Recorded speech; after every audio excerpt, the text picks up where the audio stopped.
Navodaya times Punjab Kesari के विशेष साक्षात्कार श्रृंखला में आपका स्वागत है। आज हमारे साथ देश की सबसे युवा मुख्यमंत्री यानी कि आतिशी जी हमारे साथ हैं। आतिशी जी, सबसे पहला तो सवाल ये है कि आपने, और आपका नाम जिस लिए जाना जाता है, आपने स्कूलों में जो क्रांतिकारी परिवर्तन की एक आधारशिला रखी। एक अभी भी लोगों के मन में ये है कि कैसे ये शुरुआत हुई है और अब उसकी आगे क्या योजना है आपकी? देखिए, पहले सरकारी स्कूलों का क्या हाल होता था, और ये दिल्ली में नहीं देश भर में ये हाल होता था कि एक समाज में एक डिवाइड था कि जिनके पास पैसा है वो अपने बच्चों को अच्छे शानदार प्राइवेट स्कूलों में भेजते हैं। जिस परिवार के पास पैसा नहीं है वो अपने बच्चे को टूटे फूटे सरकारी स्कूल में भेजने में मजबूर था। जैसे भारत में कहते हैं ना कि हमारा भाग्य हमारी हाथ की लकीर में लिखा होता है, तो ये सच्चाई थी। 3 साल की उम्र पे एक बच्चे का भविष्य तय हो जाता था। माता पिता के पास पैसे हैं, अच्छे प्राइवेट स्कूल में गया तो अच्छे कॉलेज में जाएगा, अच्छे कॉलेज में जाएगा तो अच्छी नौकरी मिलेगी। माता पिता के पास पैसे नहीं हैं तो टूटे फूटे सरकारी स्कूल में जाएगा। आंकड़े बताते हैं कि 50% चांस है कि ड्रॉप आउट कर जाएगा। पढ़ाई पूरी भी करी तो क्वालिटी ऑफ एजुकेशन ठीक ना होने की वजह से सिर्फ बहुत छोटी मोटी नौकरियां, किसी के घर में काम, किसी की दुकान में काम, मैकेनिक का काम, इस प्रकार के काम को मिलते थे। लेकिन अगर आप देखिए, जिन सब देशों को आज हम डेवलप्ड कंट्रीज मानते हैं, चाहे यूके हो गया, यूएस हो गया, कनाडा हो गया, सिंगापुर, जापान, वो वहाँ तक कैसे पहुँचे? वो इसलिए वहाँ तक पहुँचे क्योंकि उन्होंने अपने देश के हर बच्चे को, अमीर से अमीर बच्चे को और गरीब से गरीब बच्चे को हाई क्वालिटी एजुकेशन दी। और इसी सब पे हमने 2015 से काम करना शुरू किया कि हर बच्चे को अच्छी शिक्षा का अधिकार है। जो 17-18 साल का लड़का कहीं पे कार मैकेनिक की नौकरी कर रहा है, एक कार रिपेयर की दुकान पे, उसको अच्छा पढ़ाई का मौका मिलता तो हो सकता है मर्सिडीज बेंज में इंजीनियर होता। तो मुझे लगता है कि ये विजन था हमारा जब हम सरकार में आए। सबसे पहला कदम था शिक्षा का बजट बढ़ाना। शिक्षा के बजट को पहले ही साल में डबल कर दिया गया। शिक्षा का बजट 5,000 करोड़ होता था 2014-15 में, हमारी सरकार बनने से पहले। जो हमने पहला बजट पेश किया उसमें 10,000 करोड़ का हमने बजट एक ही बार में 100% जंप हमने किया और शिक्षा में पैसा इन्वेस्ट करना शुरू किया।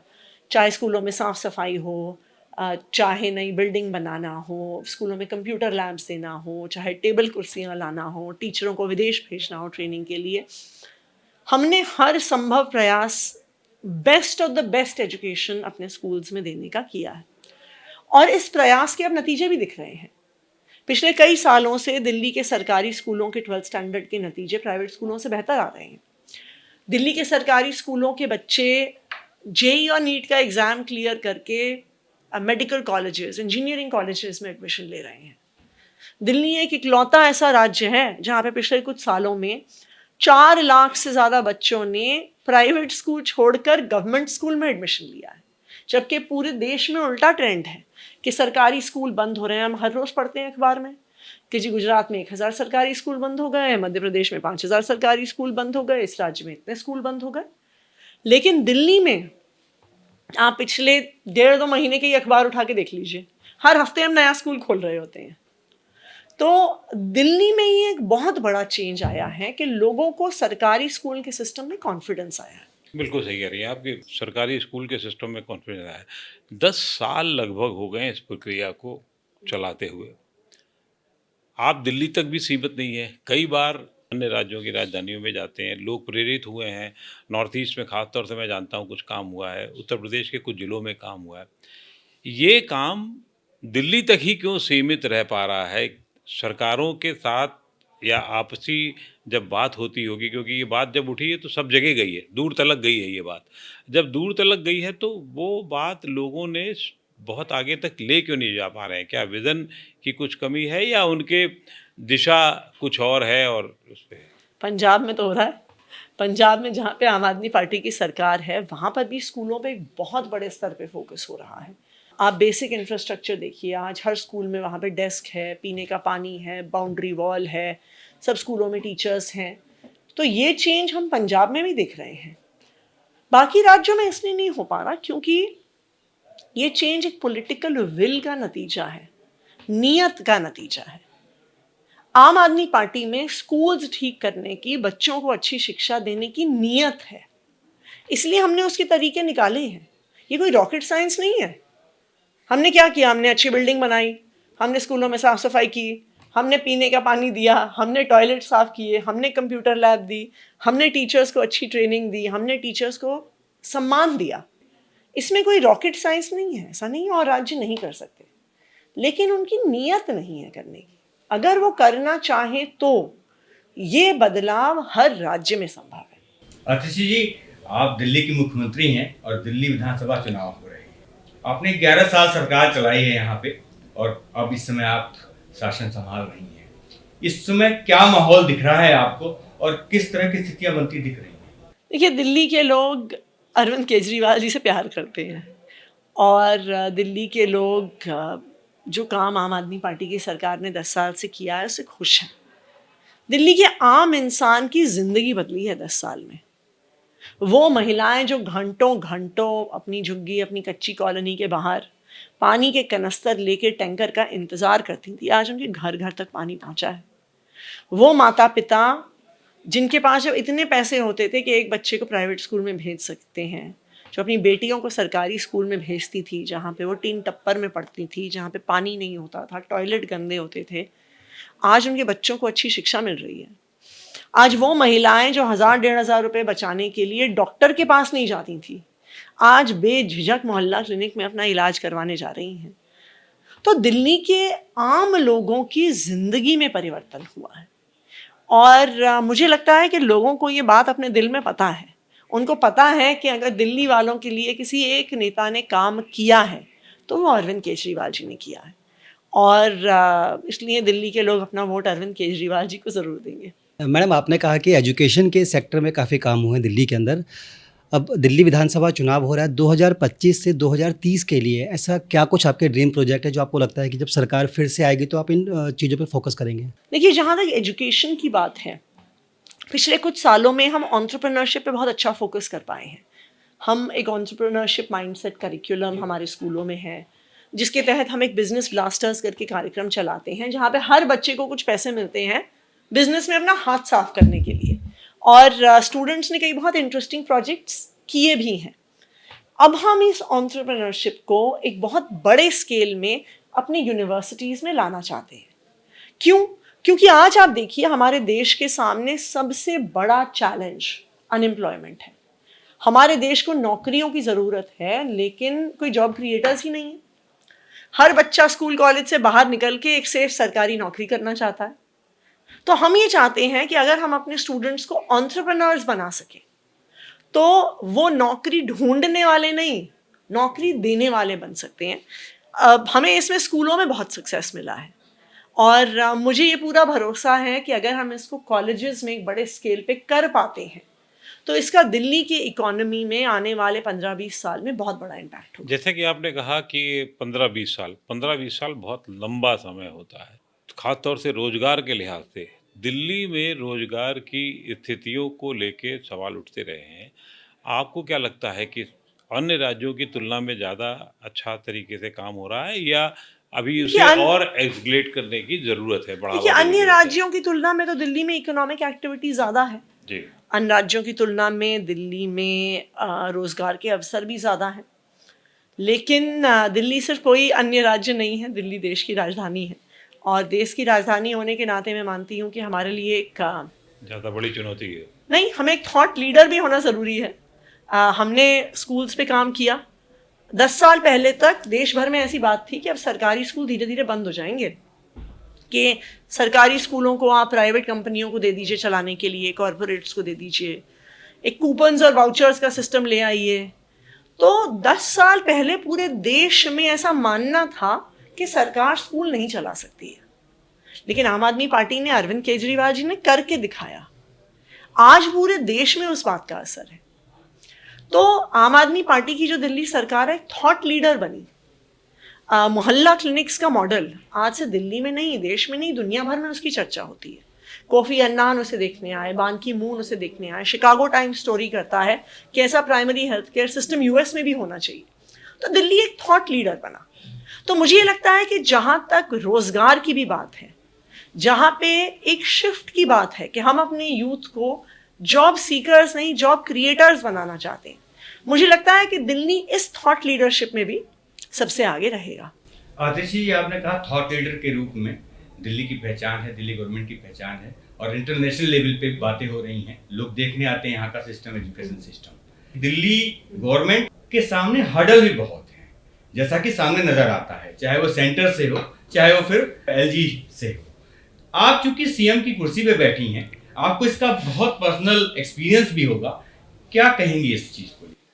मुझे कई बार लगता है आम आदमी पार्टी वाले संघर्ष अपनी हाथ की रेखाओं में लिखवा के लेके आए हैं।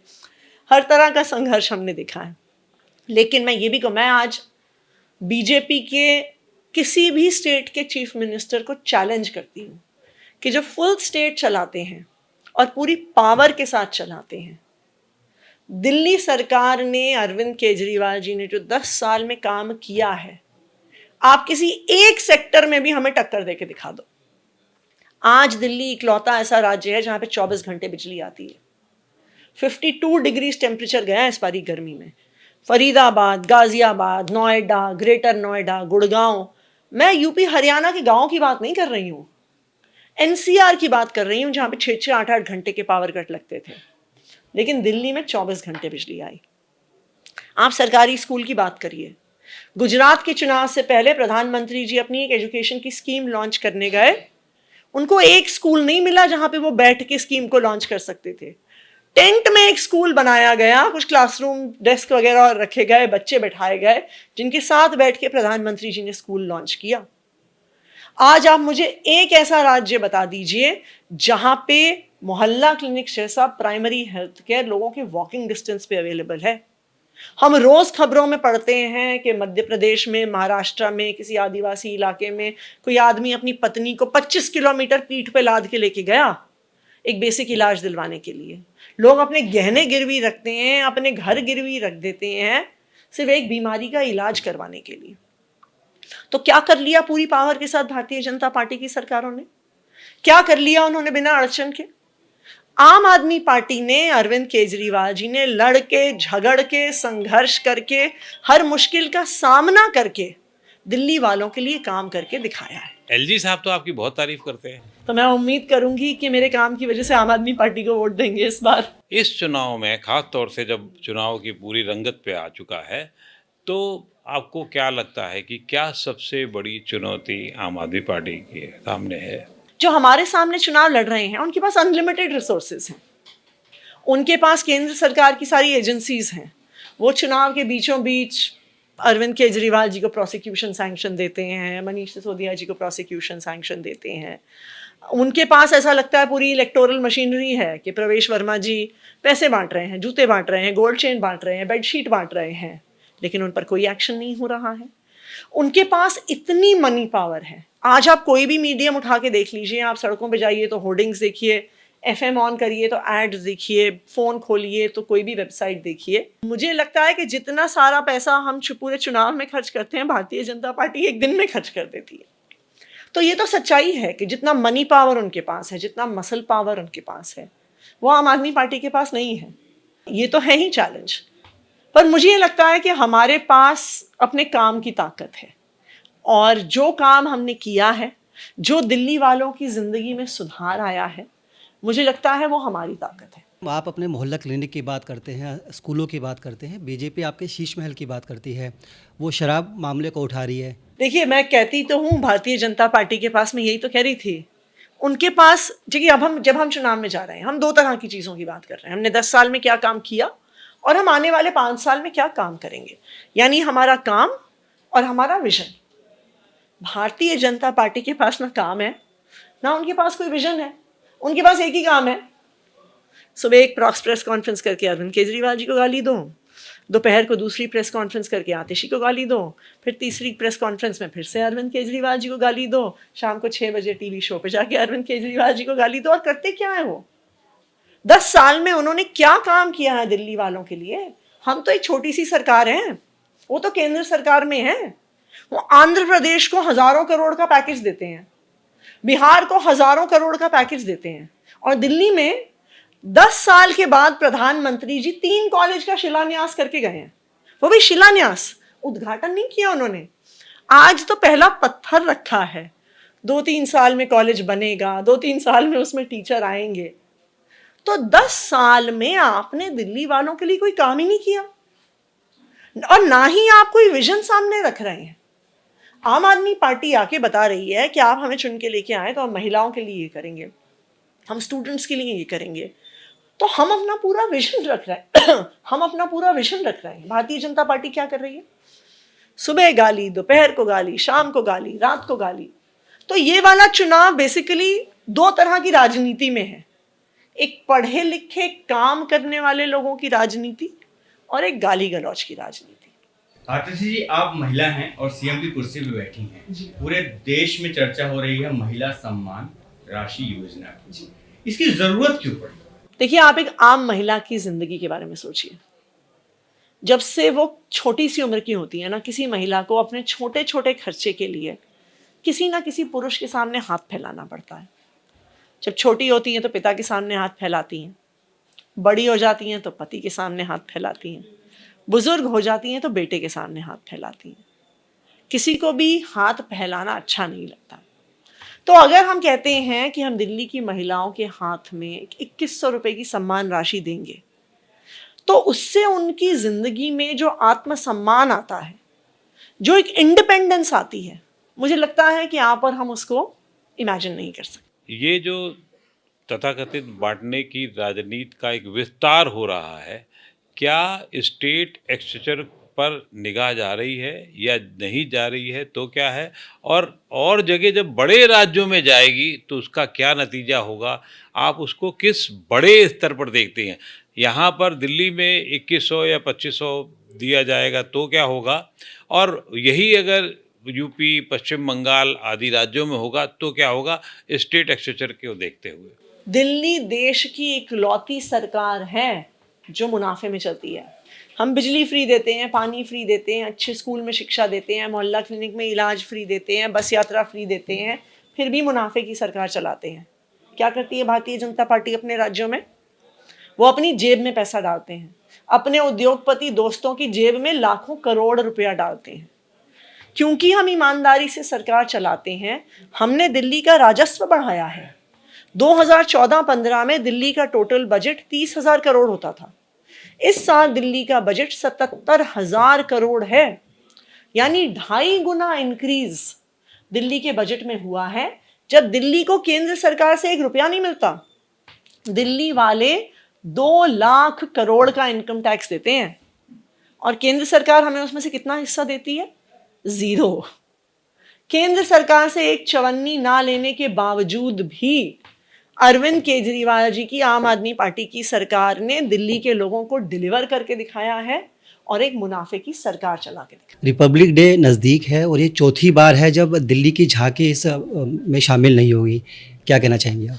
क्या ये तुच्छ राजनीति है, छोटी राजनीति है, छोटी मानसिकता है कि आप आम आदमी पार्टी और अरविंद केजरीवाल जी को पसंद नहीं करते तो आप दिल्ली की झांकी नहीं शामिल करेंगे। दिल्ली देश की राजधानी है, राजधानी देश का गौरव होती है। तो मुझे लगता है कि भारतीय जनता पार्टी को इस प्रकार की लो लेवल पॉलिटिक्स में नहीं घुसना चाहिए। राजनीति इस समय शतरंज में किस तरीके से आप उसको देखती हैं? हम उसे शतरंज का खेल नहीं देखते। देखिए, हम तो राजनीति में काम करने के लिए आए हैं। हमारे लिए राजनीति लोगों की जिंदगी को बेहतर बनाने का अवसर। बहुत बहुत धन्यवाद आतिशी जी, आपने अपना वक्त दिया।